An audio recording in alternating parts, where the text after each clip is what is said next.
Pulanglah, kita bertemu lagi di pengadilan. Saya tidak mau bercerai dengan Dita. Tidak akan ada perceraian. Tandas Dennis memberanikan diri. Tolong Om, satu kesempatan saja. Pertemukan saya dengan Dita. Saya ingin berbicara dengannya. Kesempatan untuk melukai putri saya lagi? Tanya Hardi Pranata dingin. Dennis menggeleng. Saya berjanji tidak akan melakukan kesalahan yang sama. Janji mana yang harus saya percaya lagi, Dennis? Pulanglah. Hardi Pranata berbalik lagi, melangkah cepat dan membuka pintu. Pintunya terbuka lebar untukmu. Sorot mata Dennis meredup. Apakah sudah tidak ada kesempatan lagi bagi dirinya untuk menebus kesalahan? Air muka Hardi Pranata sangat keruh, seolah tak bisa diusik sedikit pun. Apakah sekarang Dennis harus benar-benar berpisah dengan Dita? Dengan langkah lunglai Dennis berjalan menuju pintu yang terbuka itu. Pengusiran dari Hardi Pranata ini, apakah akhirnya akan menjadi jawaban dari usahanya yang belum seberapa? Sesingkat inikah perjuangannya dibandingkan dengan Dita yang berbulan-bulan hidup dengannya, mengurusnya, dan mencintainya meski tak pernah mendapat balasan? Tepat di hadapan Hardi Pranata, lutut Dennis meluruh tertekuk di lantai. Ia menunduk, pundaknya berguncang karena tangis. Ya Tuhan, mengapa berat sekali rasanya meninggalkan tempat ini dengan tangan hampa? Saya mencintai Dita, Pak. Saya mencintainya. Hanya itu yang bisa Dennis katakan. Tolong, pertemukan saya dengan istri saya. Biarkan kami menyelesaikan masalah kami, Pak. Hardi Pranata diam, membeku seperti patung dengan tangan setia memegang handle pintu agar tetap terbuka. Dita sudah berjuang untuk saya, Pak. Saya mohon, beri saya satu kesempatan untuk memperjuangkannya juga. Saya tahu Dita masih mencintai saya. Dia rela berkorban untuk saya. Saya mohon, biarkan kali ini saya berkorban untuknya. Maaf karena saya harus mengecewakan kamu. Saya ingin bersikap baik. Tapi kenapa saya harus? Kalau saya memberi kamu kesempatan, lalu kamu permainkan lagi putri saya, apakah saya bisa membunuh kamu? Oh iya, tentu saja bisa. Sayangnya saya tidak boleh melakukannya. Jadi, tidak ada jaminan apapun sehingga saya harus memberi kamu kesempatan. Dennis sungguh frustrasi. Kalimat apa lagi yang harus dia katakan untuk meluluhkan hati ayah mertuanya ini? Dia bingung. Sementara dia tidak bisa pulang dengan tangan kosong. Dia harus bicara dengan Dita. Dia harus berhasil bertemu dengan Dita. Pak, sungguh, Papa bisa dan boleh melakukan apapun kepada saya, asalkan saya diberi satu kesempatan lagi. Diri saya jaminannya, Pak. Hardi Pranata menatap Dennis datar. Omongan kamu tidak lebih dari layangan putus bagi saya. Dennis menarik napas dalam. Ini adalah kalimat terakhirnya. Ide terakhir yang sanggup dirinya pikirkan. Papa bahkan tidak tahu apakah Dita mau bicara dengan saya atau tidak. Maafkan saya harus mengatakan ini, Pak. Mungkin saya keterlaluan. Tapi saya hanya ingin satu kesempatan lagi untuk berbicara dengan Dita. Saya mohon, biarkan Dita yang memutuskan. Tentu saja Hardi Pranata tidak tahu apakah Dita masih mau berbicara dengan Dennis atau tidak. Tetapi yang ia tahu bahwa putrinya masih mencintai Dennis. Sehingga kemungkinan besar Dita masih ingin bicara dengan Dennis. Hardi Pranata menutup rapat kedua matanya. Dia tidak bisa semena-mena. Sebenci apapun dirinya pada Dennis, kalau Dita masih mau memberi lelaki itu ruang, apakah dia harus menghalangi? Dia tak mungkin tega. Dita memang sangat mencintai Dennis. Sejak dulu, bahkan sebelum Dennis tahu. Atas alasan itu pula Hardi Pranata menerima Dennis sebagai menantunya. Karena Dita mencintai Dennis. Saya berjanji, kalau Dita sudah tidak mau kembali kepada saya, Dennis tercekat. Saya akan mundur, Pak.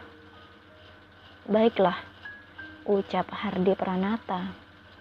Satu kesempatan untuk memperbaiki semuanya. Putusnya lantas meninggalkan Dennis di ruangan yang kembali tertutup itu. Apa yang tidak akan dilakukan seorang ayah demi kebahagiaan putrinya? Tidak ada.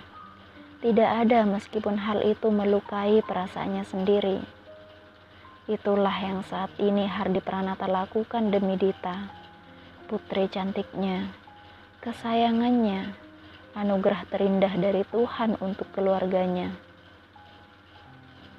Dennis langsung terduduk dengan kedua lutut tertekuk dan kepala menunduk, menumpahkan tangis dalam tunduknya tersebut, bersyukur karena papa mertuanya masih memberinya kesempatan.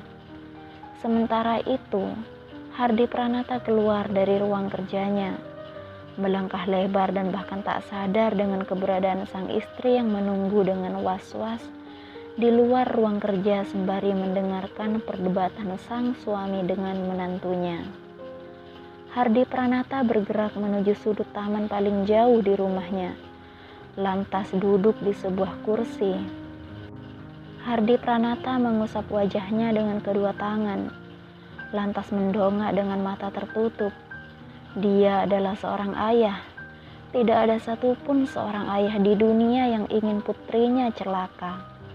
Selama dirinya masih waras, dia akan terus mengawasi kebahagiaan Dita. Dita mungkin bisa berpura-pura ceria dan baik-baik saja, berangkat ke kampus dan bermain dengan para sahabatnya seolah tak terjadi apa-apa.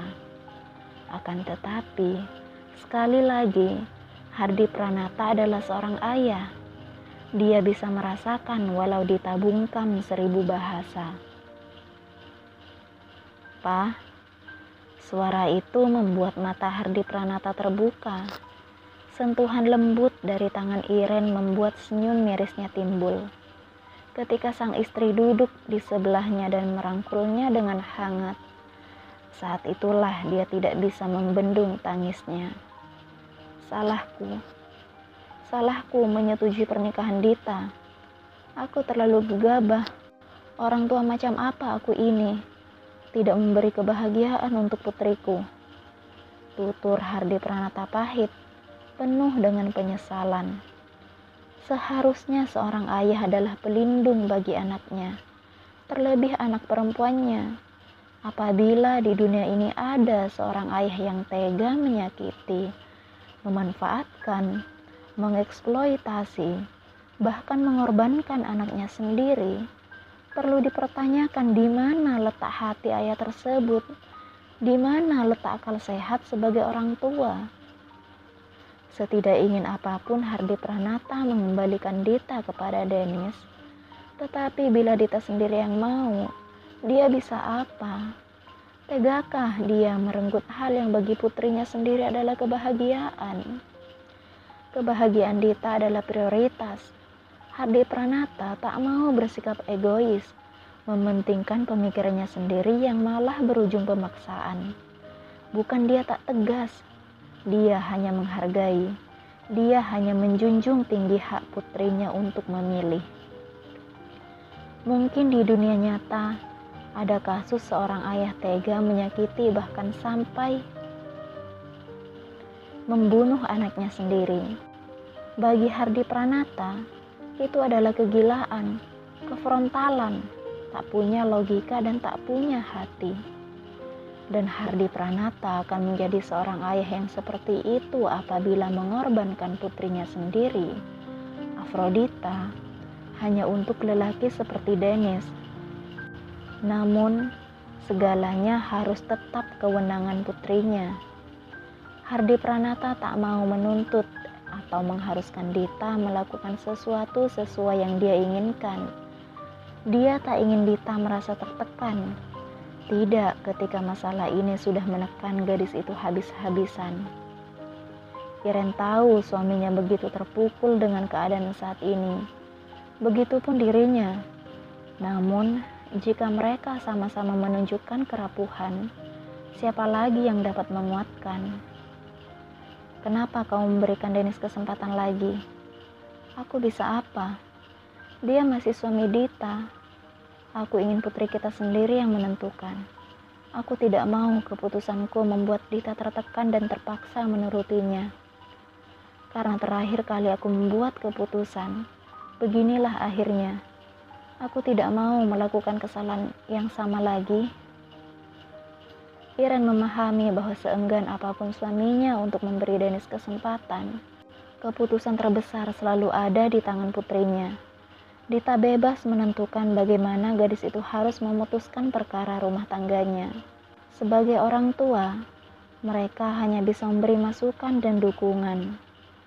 Iren sendiri tentu saja timbul sedikit rasa tidak suka di hatinya terhadap Dennis. Mau bagaimanapun, dia seorang ibu.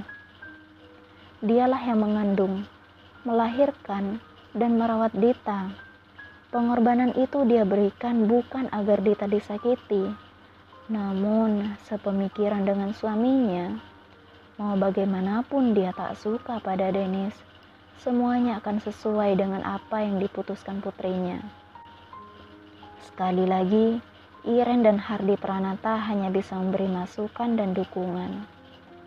Apapun keputusan Dita nanti, kuharap anak kita benar-benar bahagia dengan pilihannya. Ucap Hardi Pranata akhirnya dalam iringan doa di hati yang begitu tulus.